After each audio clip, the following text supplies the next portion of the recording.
Des enterrements expéditifs, des funérailles virtuelles et parfois sans office religieux pour les croyants. La pandémie de Covid-19 a complètement chamboulé le deuil de dizaines de millions de personnes dans le monde. Au Québec, une journaliste de Radio-Canada a décidé de dresser les portraits de celles et ceux emportés par cette maladie depuis un an, de raconter aussi la douleur de leurs proches. Bonjour Mélanie Meloche-Olubowski, merci beaucoup d'être avec nous sur TV5 Monde. Qu'est-ce qui vous a incité à faire cette chronique au fond ?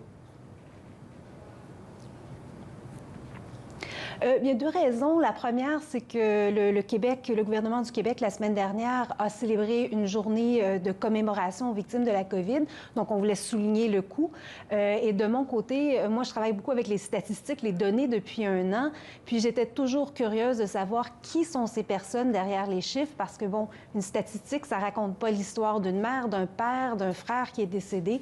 Donc, c'est surtout ça qu'on voulait faire. Et on voulait aussi donner la parole à ces familles-là, parce que je pense qu'il y en a plusieurs qui se sentaient un petit peu oubliés dans cette grande vague de la pandémie. Ils sentaient qu'on les avait un petit peu oubliés dans tout ça.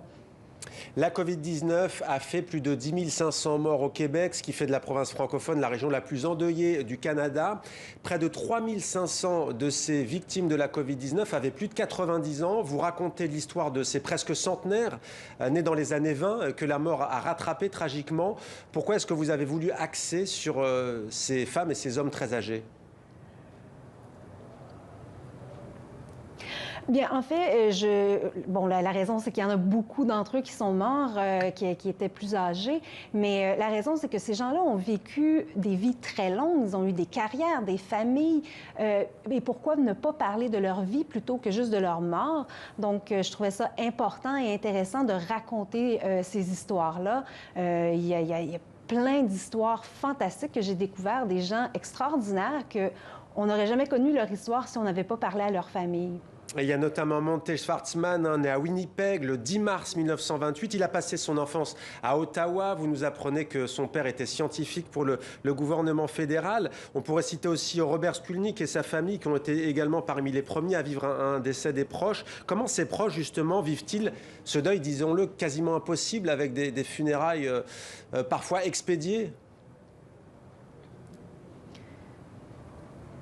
Je vous dirais que la plupart des gens ont trouvé ça très surréel comme expérience et c'est très triste.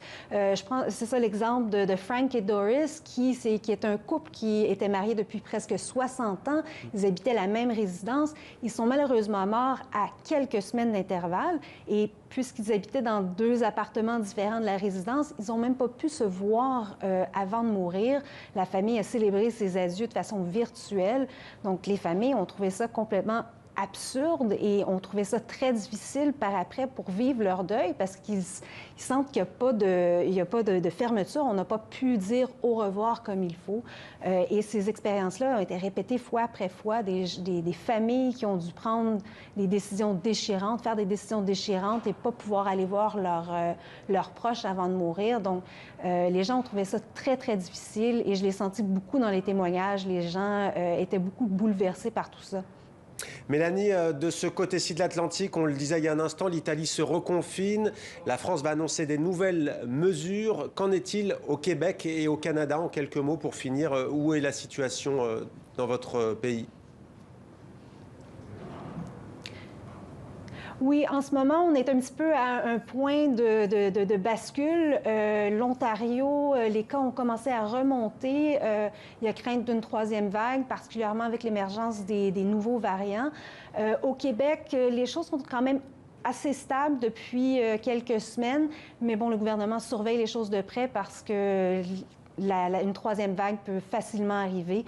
Donc, en ce moment, il y a quelques relâchements des mesures, mais ça se fait de façon très, très graduelle. Merci beaucoup, Mélanie, d'avoir été avec nous. On peut lire vos chroniques, bien entendu, sur Internet et sur le site de Radio-Canada. Merci à vous.